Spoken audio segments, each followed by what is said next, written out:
Pues resulta fascinante y a la vez profundamente perturbador pensar en cómo a veces las versiones oficiales de ciertos eventos criminales se presentan ante la sociedad como si fueran muros de hormigón. Ujú.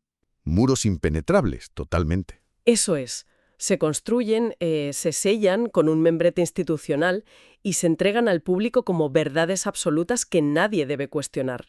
Claro, y el problema surge cuando alguien se acerca lo suficiente. A ver, cuando se aplica una lupa crítica y se empieza a rascar la pintura de esa fachada, de repente aparecen grietas. Agujeros tan inmensos que resulta absolutamente imposible no asomarse a mirar qué hay al otro lado. Y una vez que se echa un vistazo a la maquinaria interna, esa narrativa que parecía tan sólida empieza a desmoronarse pedazo a pedazo. La historia judicial está plagada de casos donde la versión oficial sencillamente choca de frente con las leyes elementales de la física. O con la medicina forense más básica. Exacto. No se trata de buscar conspiraciones en cada esquina. Se trata de aplicar una lógica analítica estricta.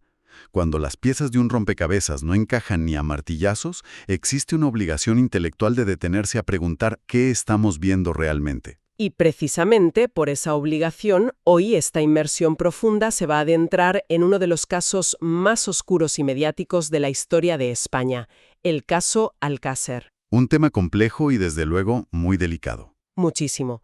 El material que vamos a diseccionar proviene de una entrevista sumamente reveladora alojada en YouTube en el canal Peseteros del Morbo. Una entrevista a JJ Requena, investigador de largo recorrido y autor del libro Camino al Infierno. Eso es. Pero antes de entrar en materia, creo que es vital establecer los parámetros de este análisis a fondo. Desde luego.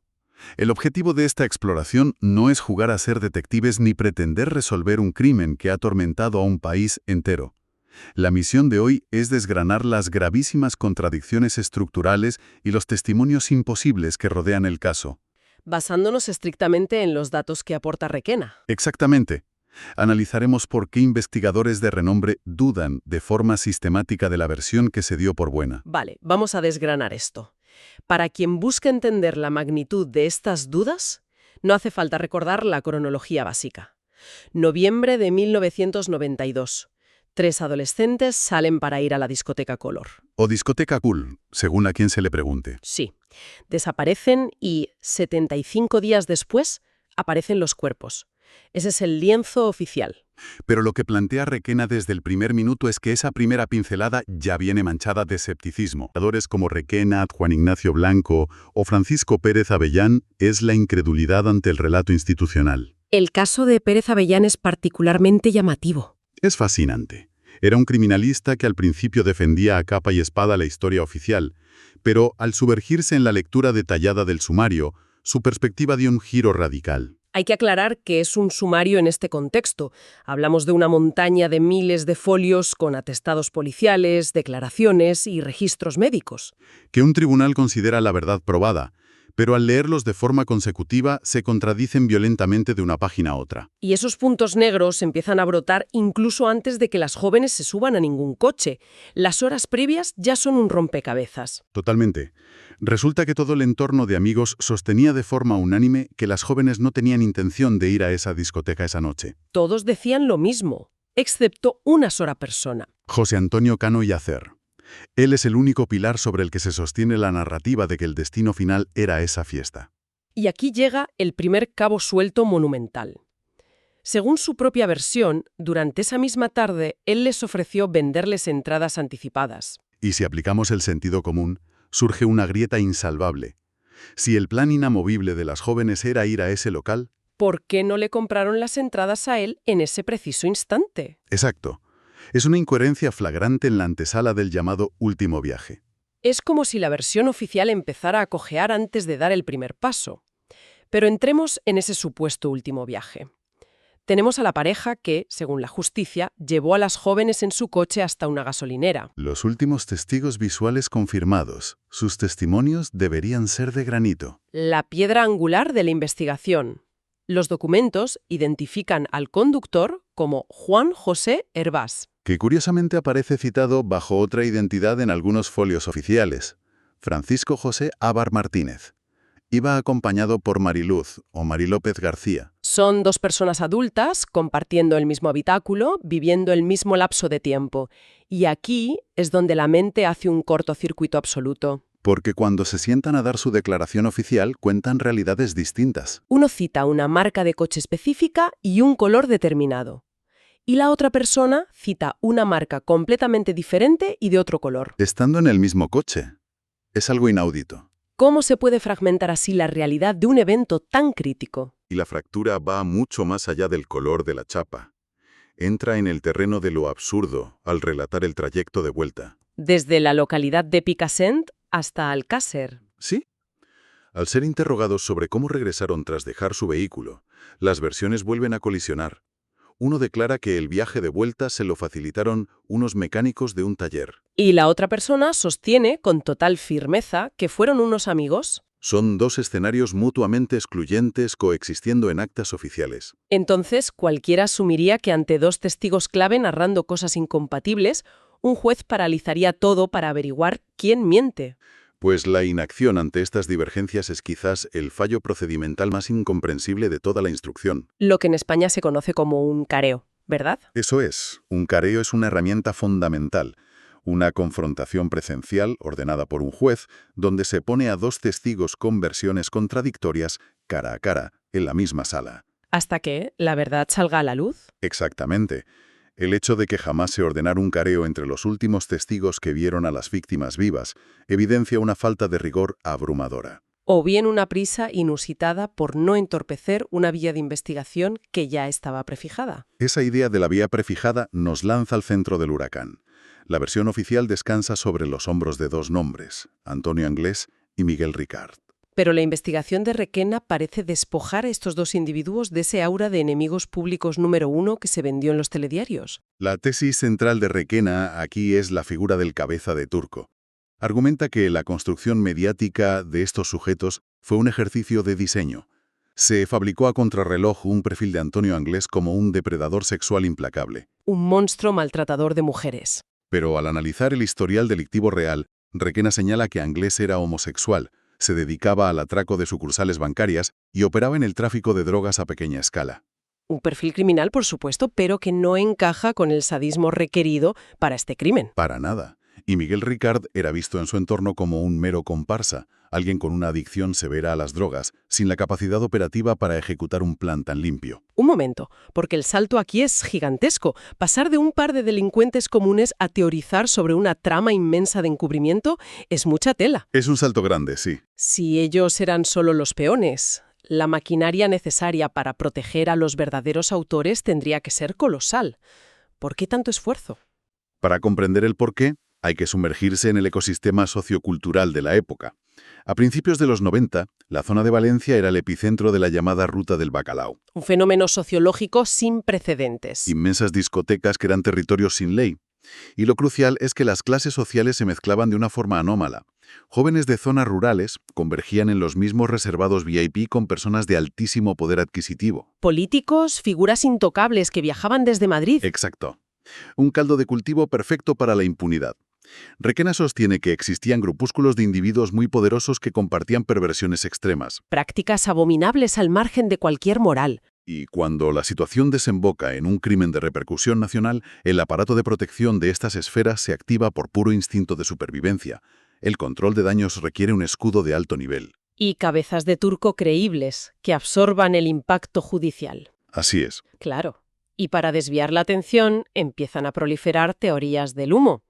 La entrevista menciona que ciertos investigadores, como Mario Moreno, intentaron llevar el caso por derroteros místicos. Relacionando el 13 de noviembre con sectas de élite, masonería o numerología mágica. Pero Requena descarta esto de pleno. Aplica pura lógica. Un crimen ritual esotérico deja una firma inconfundible. Faltaría toda la escenografía, la simbología del búho o el ojo de la providencia. Detalles que simplemente no estaban. El 13 de noviembre fue una fecha fatídica, por una simple cuestión de oportunidad macabra.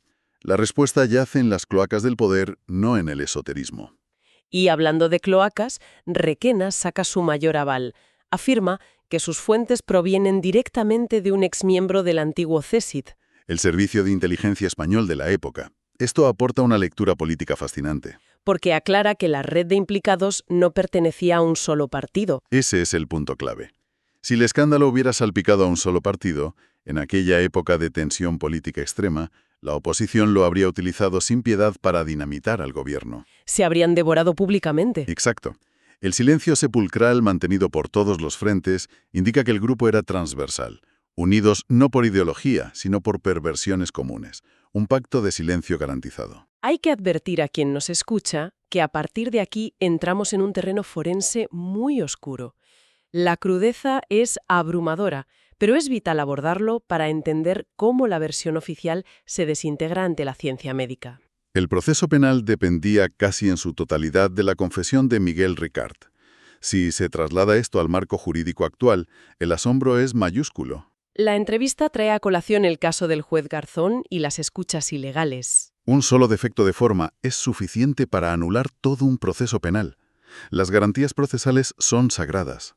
Sin embargo, aquí la condena se apuntaló sobre confesiones de Ricard que, médicamente hablando, son anatómicamente imposibles. Hay un detalle que destroza cualquier línea temporal. Ricard narró minuciosamente ante la Guardia Civil cómo consumaron 3 violaciones. Lo describió como un hecho irrefutable. Pero al abrir el sumario, los informes forenses oficiales dictaminan de forma categórica que una de las víctimas, Antonia Gómez Rodríguez, falleció conservando su virginidad. Es la confrontación definitiva entre el papel de la confesión y el escalpelo del forense. Si la confesión del autor detalla una agresión mecánica que la anatomía del cadáver desmiente rotundamente, esa confesión carece de cualquier valor probatorio. Resulta una temeridad jurídica utilizar el resto de su relato para fundamentar una cadena perpetua. Y si la primera autopsia ya genera fisuras, la entrada del catedrático Luis Frontela eleva las dudas a la categoría de escándalo. Frontela realiza segundas autopsias y determina algo que hiela la sangre. La inmensa mayoría de las brutales torturas se perpetraron después de que las víctimas hubieran fallecido. Lesiones post-mortem. La gran pregunta es ¿por qué alguien invertiría tiempo y riesgo en ensañarse con un cuerpo inerte? El sadismo suele buscar la reacción de la víctima viva. Por eso Requena plantea 3 hipótesis concretas. La primera es un estado de alienación química absoluto. Autores bajo dosis masivas de drogas duras. La segunda es puramente mercantil, la tortura post-mortem como material para grabar vídeos snuff y comercializarlos en circuitos clandestinos. Lo cual enlaza con la tercera hipótesis, que nos devuelve a esa red transversal de poderosos. La opción más estratégica y aterradora. Sugiere que obligar a todos los asistentes a participar en la profanación de los cuerpos era un mecanismo para sellar un pacto de sangre inquebrantable. Destrucción mutua asegurada. Exacto. Si todos los presentes cometen una aberración con sus propias manos, nadie podrá acudir jamás a la policía. Si uno cae, caen todos. Aquí es donde se pone realmente interesante la teoría de Requena. Rescata un relato narrado por el investigador Juan Ignacio Blanco que roza lo dantesco. La supuesta existencia de una cinta de vídeo. Una cámara que capta una sala inmensa. Por una puerta entran en fila alrededor de 40 personas. En el centro yace el cuerpo sin vida de una de las jóvenes. Y cada uno de esos individuos, al pasar junto al cadáver, se detiene y hace una reverencia. 40 personas en un ritual de complicidad compartida. Visualizar una escena con semejante nivel de organización choca diametralmente con la imagen de 2 delincuentes drogados en una caseta ruinosa en medio del monte. Totalmente. Pero para rematar la imposibilidad de la versión oficial, hay un último golpe de la medicina forense a la confesión de Ricard. El episodio del cortafríos industrial. Ricard afirma que, de madrugada, en la caseta de la Romana, la víctima de Siré gritaba. Anglés, molesto porque no le dejaba dormir, agarró un cortafríos y le amputó el pezón de cuajo. Cualquiera con nociones de biología humana básica sabe que una amputación mayor, un desgarro vascular provocado por una herramienta contundente, de madrugada en la intemperie de un monte sin cauterización médica, habría provocado una hemorragia arterial masiva indetenible. El shock hipovolémico habría sido cuestión de minutos. Y la versión oficial dice que, horas después del amanecer, esa misma víctima caminó por su propio pie, a través del monte escarpado, hasta llegar a la fosa. Es un insulto a la fisiología. Jamás habría llegado viva. Cada prueba pericial seria actúa como un disolvente sobre la confesión que cimentó el juicio. Lo que lleva a la autora a una conclusión categórica. Las jóvenes jamás fueron retenidas ni torturadas en la caseta de la Romana. Se reescribe por completo la geografía del crimen. Las víctimas transitaron por al menos 2 escenarios primarios completamente distintos y altamente equipados. Los cuerpos fueron manipulados y depositados en la Romana de manera teledirigida. Una escenografía orquestada para que unos apicultores tropezaran con la escena, cerrando de golpe la investigación. Y desviando la atención de los verdaderos santuarios del horror. Es un montaje monumental con 3 vidas humanas como atrezo. Analizar esta cascada de imposibilidades físicas va mucho más allá del interés por la crónica negra. La trascendencia de este escrutinio radica en la salud democrática. Es una radiografía de la inercia institucional. Cuando los hallazgos forenses y las leyes inmutables de la biomecánica chocan contra un sumario oficial, El escepticismo deja de ser patrimonio de teóricos de la conspiración. se convierte en un estricto deber de la ciudadanía negarse a comulgar con ruedas de molino. Ningún sello institucional debería poseer la autoridad de derogar las leyes de la ciencia. Un mensaje vital. Y para cerrar esta inmersión profunda, es inevitable dejar en el aire un pensamiento provocador. Si aceptamos la premisa de los escenarios paralelos, hay que detenerse a visualizar la logística. Exactamente. ¿Qué nivel de infraestructura de transportes? ¿Qué tipo de vehículos especializados para evitar filtraciones? ¿Y qué colosal red de complicidad institucional hace falta para mover 3 cuerpos? Limpiar a nivel microscópico las escenas primarias del crimen para no dejar ni una célula de rastro. Y hacerlo precisamente en el momento en el que el país entero desplegaba el mayor dispositivo de búsqueda policial y mediática de toda la década. Esa es la inmensa sombra logística que el caso sigue proyectando hoy.